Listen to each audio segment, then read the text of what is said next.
अगर आपको ये लगता है कि सफलता रातों रात मिलती है तो आपकी यह सोच गलत है, क्योंकि इसमें एक दो दिन नहीं बल्कि वर्षों की मेहनत लगी होती है।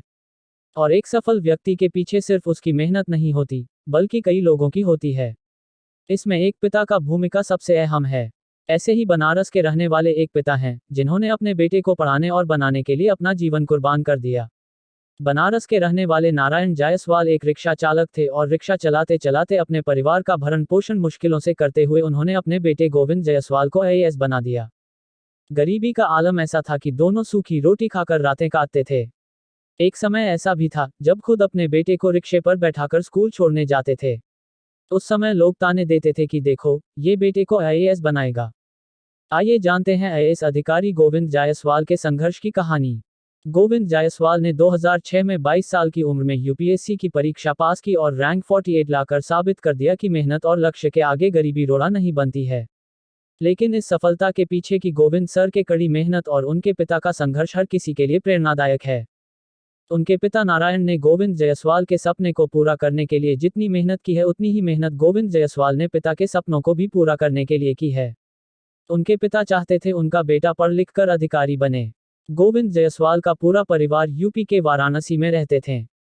1995 में उनके पिता नारायण जायसवाल के पास 35 रिक्शा हुआ करते थे, लेकिन उनकी पत्नी की बीमारी के कारण उन्हें अपने 20 रिक्शा बेचने पड़े। हालांकि वह अपनी पत्नी को नहीं बचा सके, जिनका 1995 में निधन हो गया था। मध्यम वर्गीय परिवार से ताल्लुक रखने वाले गोविंद जायसवाल अपनी 3 बहनों से छोटे थे। वह अपने परिवार के साथ 12 फीट के किराए के कमरे में रहते थे। पहनने के लिए कपड़े नहीं थे। बहन को लोग दूसरों के घर बर्तन मांजने की वजह से ताने देते थे, जहां उनके पिता परिवार में अकेले कमाने वाले सदस्य थे। आखिरकार उन्होंने उस्मानपुरा के एक सरकारी स्कूल से अपनी स्कूली शिक्षा पूरी की और वाराणसी के हरिश्चंद्र यूनिवर्सिटी से सरकारी डिग्री कॉलेज से गणित में स्नातक प्राप्त किया। बचपन में एक बार दोस्त के घर खेलने गया था। उसके पिता ने उन्हें कमरे में बैठा देख बेइज्जत कर घर से बाहर कर दिया और कहा कि दोबारा घर में घुसने की हिम्मत न करना।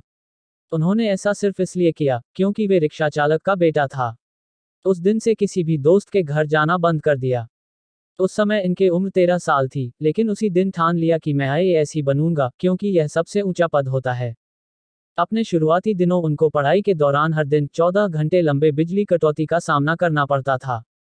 आसपास के घरों में बिजली के बैकअप के रूप में जनरेटर का इस्तेमाल किया जाता था, जिससे असहनीय शोर होता था। हालांकि दृढ़ निश्चय उन्होंने हिम्मत नहीं हारी।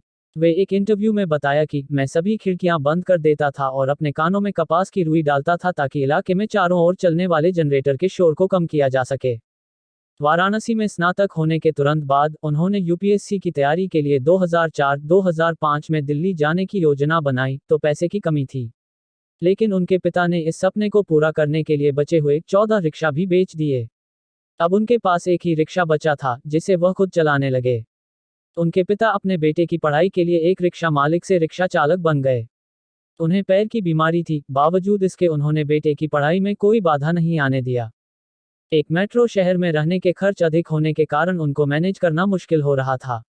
अपने खर्चों को पूरा करने के लिए वे बच्चों को ट्यूशन देते थे। बचे हुए 18-20 घंटों में अपनी परीक्षा की तैयारी करते थे।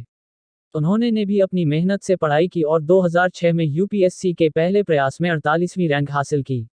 उनकी पत्नी चंदना मैडम भी एक आईपीएस ऑफिसर हैं और दोनों की अरेंज्ड मैरिज हुई थी। उन्होंने ने बताया कि गांधी जी के बाद राष्ट्रपति कलाम ने हमें एक सपना और सपने देखने की शक्ति दी है। उनका सपना एक विकसित भारत का है और वह कई आम लोगों के सपनों का प्रतीक हैं।